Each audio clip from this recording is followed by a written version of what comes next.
What if there's a technological advancement so powerful that it transforms the very basic pillars of our society? A technology which fundamentally influences the way that our economy, governance systems, and businesses function, and could change our conceptual understanding of trade, ownership, and trust. This technology already exists, and it's called cryptocurrency. People often think of Bitcoin as only virtual money or a transaction system. But if you look closer, you'll see that the monetary aspect is just the tip of the iceberg.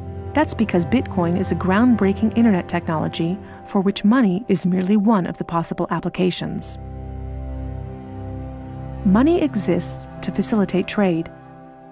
Through the centuries, trade has become incredibly complex. Everyone trades with everyone worldwide. Trade is recorded in bookkeeping, and this information is often isolated and closed to the public. For this reason, we use third parties and middlemen we trust to facilitate and approve our transactions. Think of governments, banks, accountants, notaries, and the paper money in your wallet. We call these trusted third parties. This brings us to the essence of Bitcoin. Bitcoin software enables a network of computers to maintain a collective bookkeeping via the internet. This bookkeeping is neither closed nor in control of one party. Rather, it is public and available in one digital ledger which is fully distributed across the network. We call this the blockchain. In the blockchain, all transactions are logged, including information on the time, date, participants, and amount of every single transaction. Each node in the network owns a full copy of the blockchain. On the basis of complicated, state-of-the-art mathematical principles, the transactions are verified by the so-called Bitcoin miners, who maintain the ledger. The mathematical principles also ensure that these nodes automatically and continuously agree about the current state of the ledger and every transaction in it. If anyone attempts to corrupt a transaction, the nodes will not arrive at a consensus, and hence will refuse to incorporate the transaction in the blockchain. So every transaction is public, and thousands of nodes unanimously agree that a transaction has occurred on date X at time Y. It's almost like there's a notary present at every transaction. This way, everyone has access to a shared single source of truth. This is why we can always trust the blockchain.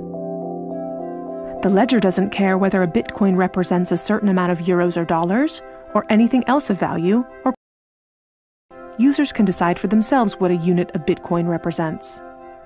A Bitcoin is divisible in 100 million units, and each unit is both individually identifiable and programmable.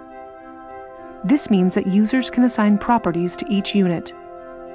Users can program a unit to represent a eurocent, or a share in a company, a kilowatt-hour of energy, or a digital certificate of ownership.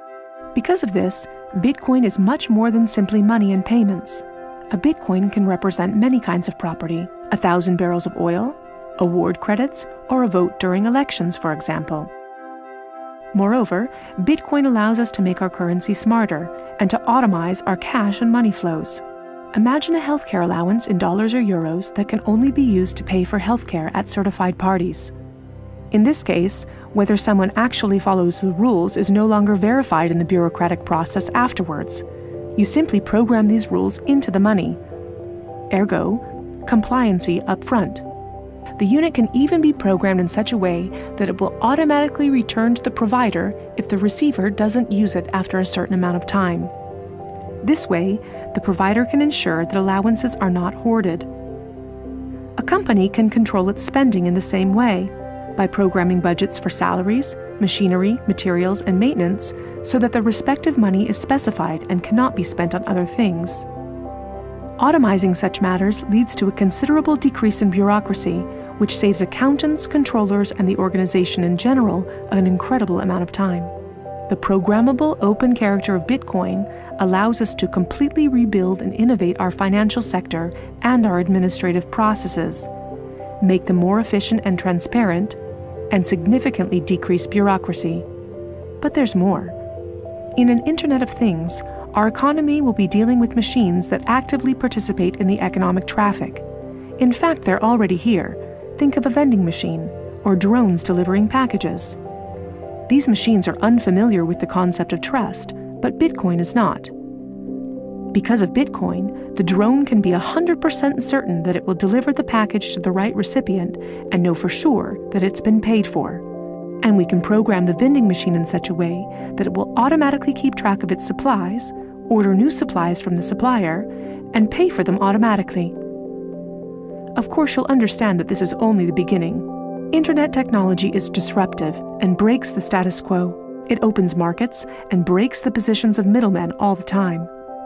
Bitcoin and cryptocurrencies have caused a paradigm shift. It's time to explore this new technology constructively and critically, and openly discuss potential applications.